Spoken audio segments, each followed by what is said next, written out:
नमस्कार भक्तों, आज का जमाना अनुसंधान का है।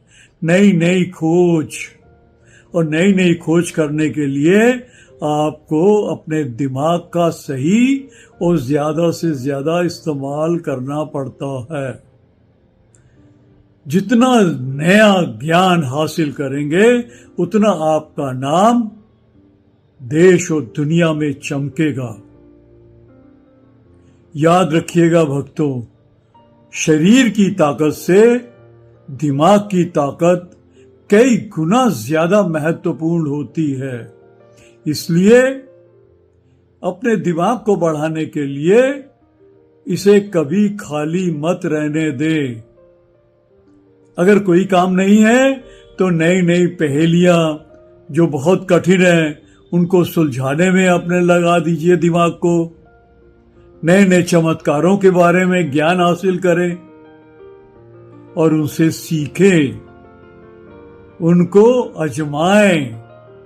ज्ञान को रटने की जरूरत नहीं है, उसको जीवन में उतारने की जरूरत है, जिससे आपका दिमाग तो बढ़ेगा ही बढ़ेगा, लेकिन आपका नाम भी चमकेगा और उससे आपका भी भला होगा, पूरे देश का भला होगा। देखिए, ये दिमाग की करामात ही तो थी कि अमेरिका ने 2.5 घंटे में वेनेजुएला के प्रेसिडेंट को बहुत ज्यादा कड़ी सुरक्षा होने के बावजूद उनको उनके महल से, उनके बेडरूम से पत्नी सहित अगवा कर लिया। मैं ये नहीं कह रहा हूं कि ये कर्तव्य ठीक था या गलत था, ये मेरा काम नहीं है, मेरे अधिकार क्षेत्र से बाहर है। लेकिन दूसरी तरफ से देखिए कि यूक्रेन और रूस 4 साल से लड़ रहे हैं। अरे बेवकूफो, काहे को अपने देश को बर्बाद कर रहे हो? काहे को अपने लाखों जवानों को, देश की जनता को शहीद करवा रहे हो? क्या इतना दिमाग नहीं चला कि इससे किसी का भला नहीं होगा, सिर्फ नुकसान होगा? आपस में मिलकर बैठ जाते, बैठकर समस्या का हल ढूंढ लेते। अगर कुछ सैक्रिफाइस भी करना पड़ता या किसी को झुकना पड़ता तो वो अपने भले में और जनता की भला में झुक जाता। जब वक्त आता तो एक बार फिर खड़ा हो जाता। कम से कम उस समय समस्या तो हल हो जाती। 4 साल से देश की बर्बादी तो नहीं होती। जनता त्राही त्राही करते हुए अपने देश को छोड़ के दूसरे देश में जाती और अपनी जान न्यौछावर करने वाले जवानों को शहर में छोड़ जाती। कितनी गलत सोच है। याद रखिएगा कि आजकल नए नए आइडिया का जमाना है। जितने नए आइडिया लाएंगे उतना ही आपको मजा आएगा और आप भी खुश रहेंगे और जगत भी खुश रहेगा। आपको मालूम है कि एक बार फोर्ड के मालिक के पास उनका एक दोस्त उनको मिलने के लिए आया, तो उसने फोर्ड के मालिक से कहा कि क्या बात है भाई, तुम अपने वर्कर्स लोगों को सबसे ज्यादा तनख्वाह देते हो?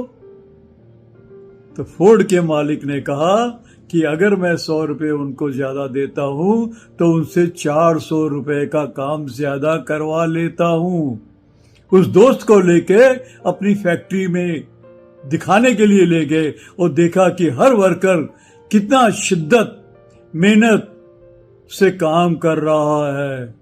कोई किसी से बात नहीं कर रहा, कोई वक्त नहीं खराब कर रहा।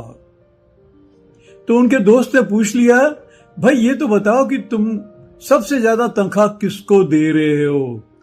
तो मालिक ने कहा, वो भी बताता हूं, और उसको बड़े प्यार से अपने कैबिन में ले गए। कैबिन में एक व्यक्ति आंखें बंद कर कुर्सी में दूसरी कुर्सी में पैर रखकर सो रहा था। मालिक ने कहा कि मैं सबसे ज्यादा तनख्वाह इस व्यक्ति को देता हूँ। दोस्त बड़ा परेशान, अरे भाई ये तो कोई काम भी नहीं कर रहा, सो रहा है और इसको सबसे ज्यादा तनख्वाह, ऐसा क्यों? वो कहता है कि ये आदमी दिमाग से काम करता है। मेरे फोर्ड कार के जितने नए नए डिजाइन आप देखते हैं वो सब डिजाइन इसके दिमाग की उपज है, और इसके दिमाग की उपज से जो नए नए डिजाइन बनाते हैं उससे जनता खुश होती है, हमारी बिक्री बढ़ती है और प्रॉफिट बढ़ता है। सिर्फ शरीर का काम लेना, शरीर की मेहनत ही काफी नहीं है, सबसे बड़ी कीमत तो आइडिया की होती है। आज मैं आपको एक बहुत ही मजेदार कथा सुनाऊंगा कि एक व्यक्ति ने अपने दिमाग का कैसे इस्तेमाल किया। हल्की फुल्की कथा है, जरूर सुनिए, मजा आएगा। एक 18 साल का लड़का है, उसने एक बैंक में अपना अकाउंट खोल दिया। अब भाई 18 साल की उम्र अभी अभी हुई थी, नया नया बैंक अकाउंट खुला था, उसे अकाउंट को इस्तेमाल करने में बड़ा मजा आता था। एक दिन वो शुक्रवार के दिन अपने बैंक जाता है, सोचता है कि 5,000 रुपए मैं अपने बैंक से निकाल लूंगा और अपने दोस्तों को आज एक ट्रीट दूंगा, उनको पार्टी दूंगा। इसलिए वो बैंक जो है 10 बजे खुलता था, मालूम है कि बैंक में बहुत भीड़ होती है, तो वो 9 बजे चला जाता है। वो 18 साल का लड़का एक बहुत ही करोड़पति अरबपति का बेटा था। लाइन में देखता है कि काफी लोग खड़े हुए हैं, वो भी सबसे पीछे खड़ा हो जाता है। 1 घंटे के बाद उसका नंबर आता है। काउंटर पे जो क्लर्क बैठा हुआ था वो इसके हाथ से चेक लेता है, कहता है अरे ये चेक तो 5,000 रुपए का है, प्लीज मुझे माफ करिएगा, आपने काउंटर में नहीं पढ़ा कि ये काउंटर 10,000 से ऊपर के ट्रांजैक्शन को ऑनर करता है। 10,000 से नीचे वाले जो हैं वो बगल के काउंटर में आपको खड़ा होना चाहिए, वहां से 5,000 रुपए ही मिलेंगे। अब लड़का बड़ा परेशान, कहने लगा भाई मेरा लगभग 1-1.5 घंटे लाइन में खड़े होने के बाद नंबर आया है, और दूसरे काउंटर में तो और ज्यादा लाइन लगी हुई है, फिर मैं लाइन में लगूंगा तो मेरे 1.5-2 घंटे लग जाएंगे, और मुझे आज कॉलेज जाने की इच्छा थी तो मैं कॉलेज से लेट हो जाऊंगा। अगर 1.5 घंटा लाइन में और खड़ा हो गया तो मेरा कॉलेज जाना बेकार हो जाएगा, और कल शनिवार है, परसों इतवार है, आपका बैंक बंद है, और कल मुझे अपने दोस्तों को ट्रीट देनी है, तो कृपा करके बगल वाले काउंटर से कह दीजिए कि ये 1.5 घंटे से खड़े हैं, इन्हें 5,000 रुपए तो दे दो। काउंटर में जो क्लर्क साहब बैठे थे उन्होंने कहा आप देख ही रहे हैं कि सामने कितनी भीड़ लगी हुई है, मैं उठकर नहीं जा सकता, प्लीज ये चेक लीजिए, आप उससे रिक्वेस्ट कर लीजिए या लाइन में खड़े हो जाइए। मैं कानून से बंधा हूं, मेरा कंप्यूटर 10,000 से कम के पैसे के चेक को ऑनर ही नहीं करेगा। मैं आपको कैसे पैसे दूं? ना मैं पैसे आपको दे पाऊंगा और ना ही उठ के आपके चेक को दूसरे काउंटर पे भेजकर उनको रिक्वेस्ट कर पाऊंगा कि इनको पहले पैसे दो। प्लीज ये काम आपको स्वयं करना पड़ेगा। मैं कानून के विरुद्ध जाके काम नहीं कर सकता, मैं काउंटर नहीं छोड़ सकता। पीछे जितने लोग खड़े हैं वो क्या कहेंगे मुझे? बेचारा लड़का बहुत परेशान, कहता है हाँ भाई आप अपने कानून से, अपने सिस्टम से बंधे हुए हैं। उसने तुरंत अपनी चेकबुक निकाली और एक चेक और काट दिया। जाहिर है वो चेक 10,000 रुपए से ऊपर का था। उसने वो चेक काउंटर में क्लर्क को दे दिया। काउंटर ने जो बैठा हुआ क्लर्क था उसने चेक को देखा तो आश्चर्यचकित, अरे अभी तो आप कह रहे थे आपको 5,000 की जरूरत है और अब आपने इसमें भर दिया है चेक 2,14,500 और साथ में 70 पैसे भी। ऐसा चेक क्यों काटा? कहता है साहब आपको ये सवाल करने का भी कोई अधिकार नहीं है, कानून के हिसाब से काम करिए। ये चेक मैंने लिखा है और आपको इसे ऑनर करना पड़ेगा। कहता है अरे बेटे क्या तुम्हारे बैंक अकाउंट में 2 करोड़ रुपए से भी ऊपर हैं? कहता है चेक कर लीजिए, अगर हैं तो दीजिए, नहीं है तो वापस लौटा दीजिए। काउंटर में बैठे क्लर्क ने अकाउंट खोला तो आश्चर्यचकित उसके खाते में 14 करोड़ रुपए थे। अब तो वो बहुत परेशान कि भाई इतना पैसे तो देने ही पड़ेंगे। फिर उसने कहा कि भाई मेरे पास तो इतने कैश भी नहीं है, मुझे पीछे से निकलवानी पड़ेगी। तो बोले तो निकलवानी पड़ेगी तो जाइए निकलवाइए, मैं तो नहीं यहां से हटूंगा, मेरा नंबर है, आपको मेरा चेक ऑर्डर करना पड़ेगा। आप बड़े कानून के हिसाब से काम करते हैं ना।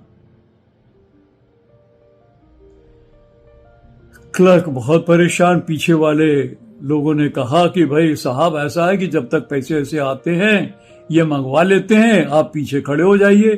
कहता है नहीं, मैं भी कानून से बंधा हुआ हूं, मेरा नंबर है और मैं पैसे पूरे लेके जाऊंगा।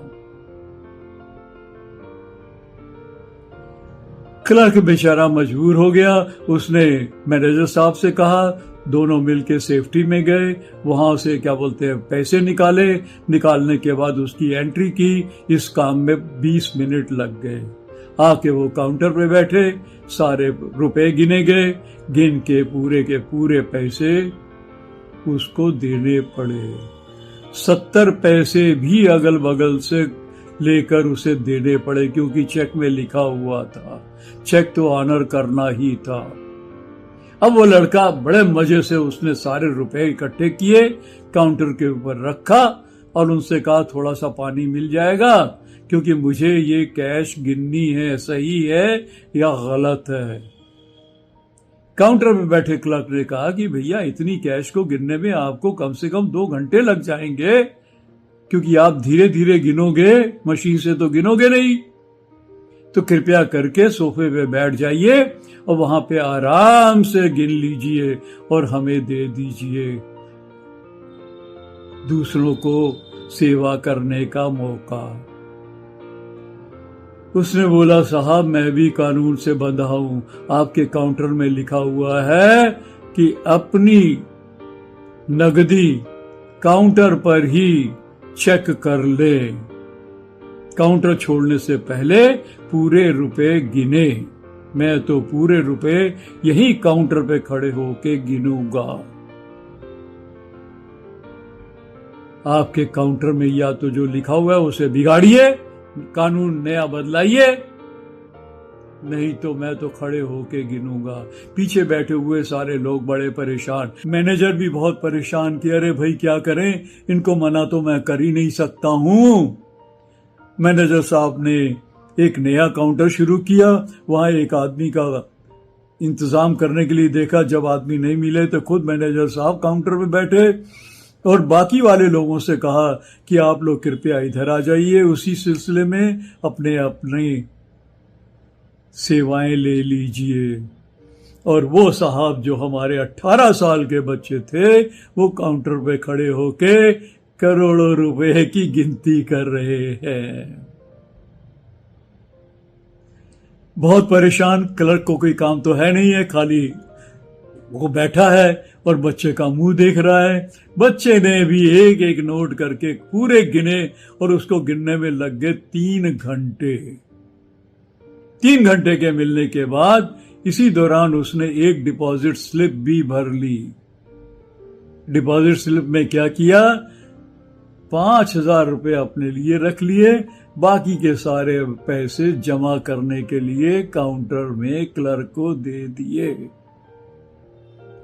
अब क्लर्क साहब ने कहा कि भाई अगर आपको पैसे इतने जरूरत नहीं थे, क्योंकि आप इतने संभाल नहीं पाते, तो आप पहले ही मुझे डिपॉजिट स्लिप दे देते, मैं उतने रुपए जमा कर लेता और आपको 5,000 दे सकता। क्लर्क के वो बेउच्चा कहता है कि भाई मैंने सोचा कि शायद मुझे ज्यादा पैसे की जरूरत पड़ेगी, मैंने पूरे पैसे गिने, और आप मुझसे कह रहे थे ना कि इतने पैसे संभालोगे कैसे, देख लिया मैंने क्या अच्छा तरीका निकालना संभालने का। 5,000 अपने काम के रख लिए और बाकी के पैसे तुझे दे रहा हूं कि अब बेटा तू दोबारा फिर गिन और गिन के मेरे खाते में जमा कर। अब क्लर्क बड़ा परेशान कि क्या किया जाए भाई, काम तो करना ही पड़ेगा। फिर उसने सारे रुपए गिने, सारे उसके खाते में जमे किए और वो लड़का वहां से हट गया। उस लड़के ने क्लर्क से कहा, साहब ये सही है कि कानून से बंधे रहना चाहिए, कानून से काम करना चाहिए, लेकिन कभी कभी दूसरों की मजबूरी भी समझना चाहिए और उसकी मदद कर देनी चाहिए। नहीं तो ये मत सोचिएगा कि सारा आपका कानून ही चलेगा, दूसरे का दिमाग भी चलता है। उसका काम भी हो गया, उसने सारे रुपए भी ले लिए, सारे रुपए की सुरक्षा भी कर ली और अपने बैंक में दोबारा जमा कर दिए।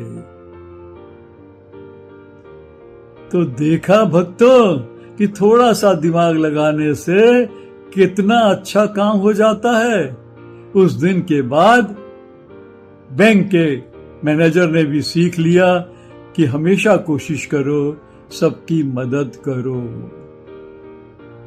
ताकि सबका काम बन जाए। तो भक्तों, ये कथा सुनाने का मेरा मकसद सिर्फ ये था कि दिमाग अगर आप लगाएंगे तो जो काम असंभव होता है वो भी संभव हो जाएगा, और वो भी कानूनन तरीके से, गलत तरीके से नहीं। तो अगर ये दिमाग लगाया होता तो आज यूक्रेन और रूस की लड़ाई भी नहीं होती। इसी तरीके की लड़ाई जो आपके मन में हमेशा चलती रहती है, उस सारी लड़ाई को आप अपने दिमाग से खत्म कर सकते हैं और जीवन आनंद के साथ, प्यार के साथ, इज्जत के साथ बिता सकते हैं। तो मेरी यही कामना है कि अपने दिमाग का ज्यादा से ज्यादा इस्तेमाल करें,